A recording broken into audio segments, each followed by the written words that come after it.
tutashindwa na tutaendelea na tutochoka kamwe, kwa sababu ni watu ambao wamekataa kujiunga na AFC M23, kwa sababu watu waliokuwa wakitafutwa zaidi na walikuwa wakitaka kuchukuliwa sisi wamoja wapo na majina yaliyowekwa zaidi. Unakuta ndugu msikilizaji, majina yaliwekwa ni Pelelo TV zilikuwa zinatafutwa, TV nyingi Baraka zimetafutwa, lakini sisi wamoja tulisema tutaendelea na kutangaza taarifa za kizalendo muda wote na wakati wote.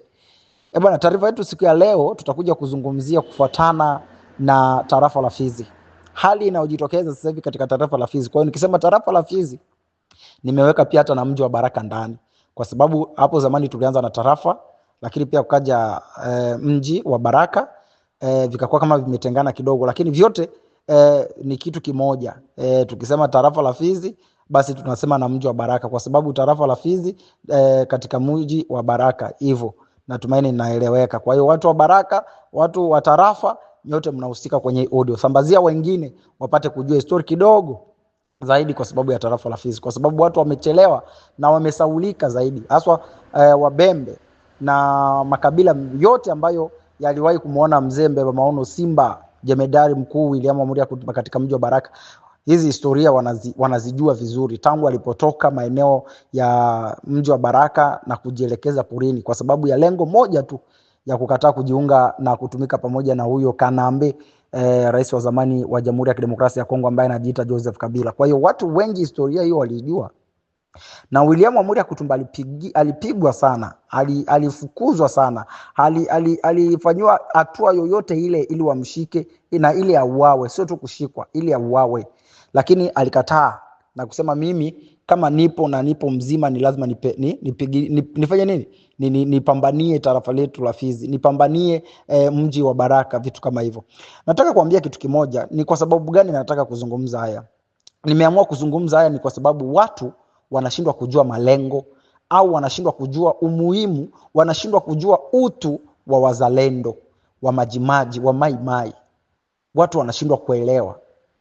Kwa hiyo siku ya leo nataka kwanza niwakumbushe kidogo, kama kweli katika tarafa la Fizi watu wamepumua, mji wa Baraka watu wanapumua. Ndugu zangu, tusisaulike kuwa ni hao wa majimaji au wa maimai au wazalendo ndio wamesababisha sisi tuendelee kuishi mpaka leo ndani ya mji wa Baraka au tarafa la Fizi. Ni wenyewe.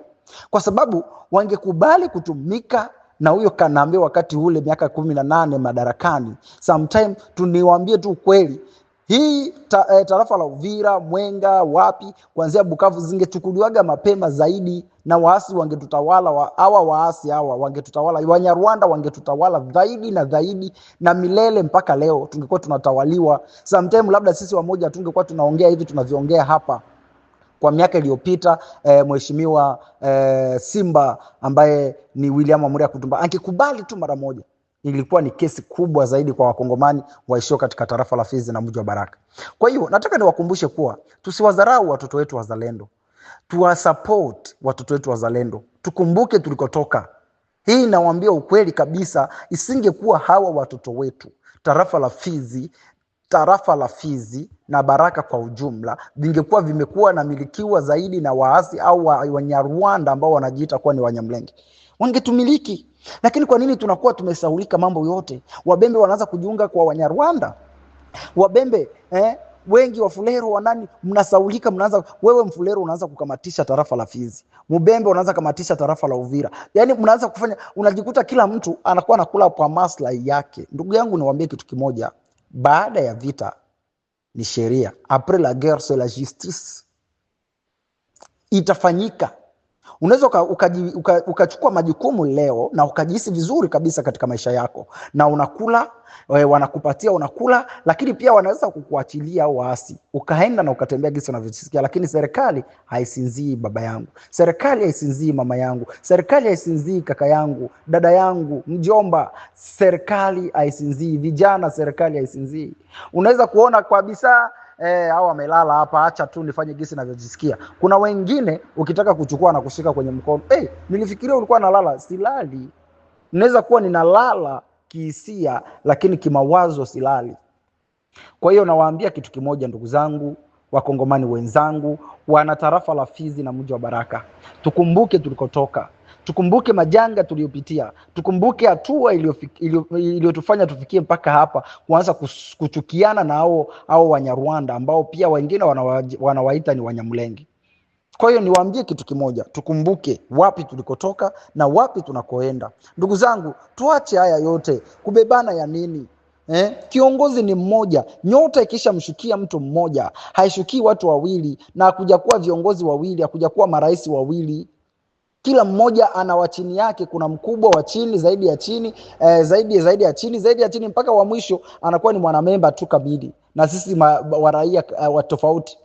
Na ndio maana unajikuta kuna rais, baada ya rais kuna wa ministre, kuna nani na wengine na washauri na wengine, alafu sasa wakati wanafika mwisho ndio tunakia kujikuta sisi sasa tuko hapa raia tu kawaida, sisi ndio raia sasa. Kwa hiyo ndugu zangu, tuangalie ni kitu gani tunaweza tukachukua jukumu ya kuwapatia wale waliopewa hiyo nyota kuongoza. William Amuri Kutumba, mbeba maondo Simba, amepewa neema ya kuongoza. Amepewa hiyo neema, tumwachie kwanza hiyo neema iongoze. Baada akiendelea kuongoza, itatupatia nafasi zaidi sisi nao kufanya nini? Kuongoza kwa miula yetu ambayo Mungu atatujalia. Kama muda wako upo mzee, subiri. Kijana, kama muda wako upo, subiri. Mama, kaka, dada, wengine subirieni muda wenu, mtaongoza. Baada ya William Amuri Kutumba wengine watakuja, na baada ya wengine wataingia pale, na wengine watakuja, na wengine, na vizazi baada ya vizazi bado watapita kwenye hiyo njia. Lakini kikubwa, huyu ambaye tuko naye kwanza, mzalendo ambaye amekubali kuteseka. Hakuna mwanajeshi ambaye aliyeteseka zaidi kuzidia William Amuri Kutumba. Kutumba ameteseka sana, halifuatiliwa sana. Sijui wengine wa Nigeria huko waliletwa, wengine waliletwa, sijui na wengine wachawi waliletwa kwa sababu tu William Amuri Kutumba uawe. Lakini Mungu alisema bado nyota ya huyu kijana, huyu mzee bado nimeisimamisha. Miaka 10, miaka 30, miaka 30 na zaidi, au tuseme miaka 10, miaka 20. Nani alikuwa anaona picha William Amuri Kutumba? Hakuna, kwa sababu alikuwa anafuatiliwa kitambo, anafuatiliwa huko na huko. Kwa hiyo tunawaambia ndugu zetu, tunawaomba rafiki zetu, tunaomba raia wa Fizi Baraka, tusimame na tuunge mkono wazalendo na tumsapoti kiongozi mmoja tu ambaye tuko naye, William Amuri Kutumba. Mnajua kazi zake alizozifanya, mnajua hatua yake ambayo iko nayo. Kwa nini wewe ushindwe tu kumsapoti, ushindwe tu kumzungumzia mema, mpaka uendelee kumzungumzia vibaya? Ndiyo, sio maji ili apendwe na watu wote, lakini wanaozidi kuchafua jina pia la mzee pia ni sisi wenyewe Wabembe ambao ni ndugu yetu.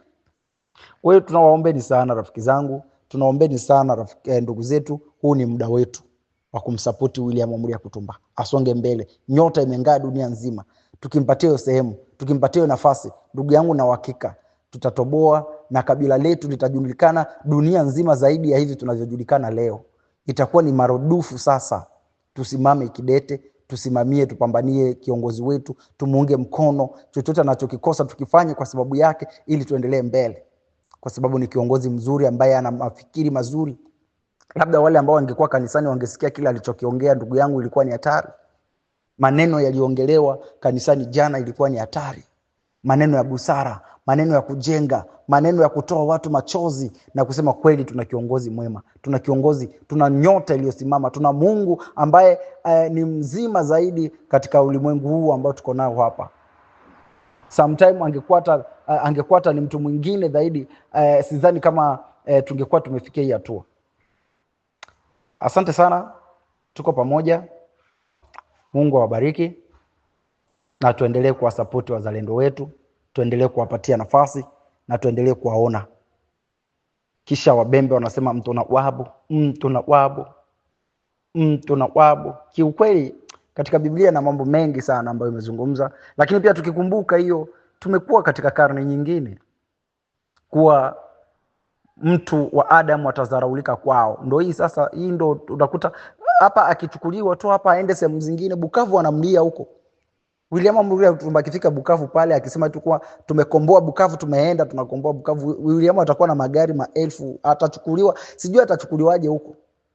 Lakini sisi huku kwanza ni wa kwetu, inatakiwa tumtengeneze huku, inatakiwa tumpatie sifa huku, inatumaini tumpatie na baraka zote kwa kwetu.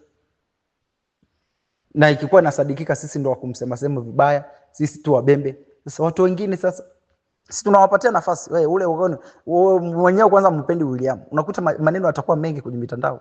Kwa hiyo tuachane na hayo maneno ndugu zangu kwenye mitandao ya kijamii, audio za wabembe zinakuwa mengi ya dharau sijui nini. Tuachane na hivyo. Tukumbuke kama Fizi kama wa diaspora inajenga, diaspora kila mtu anaanza kujidai na nyumba, ninafanya hivi, nina kila kitu pale, Baraka nina kila kitu Fizi sehemu fulani, ni kwa sababu kwanza ya mzee William Amuri Kutumba kwa kazi aliyoifanya. Kwa sababu asingesimama kidete kwenda porini na kupigana na hao maadui, sometime leo tungekuwa tuko wakina nani?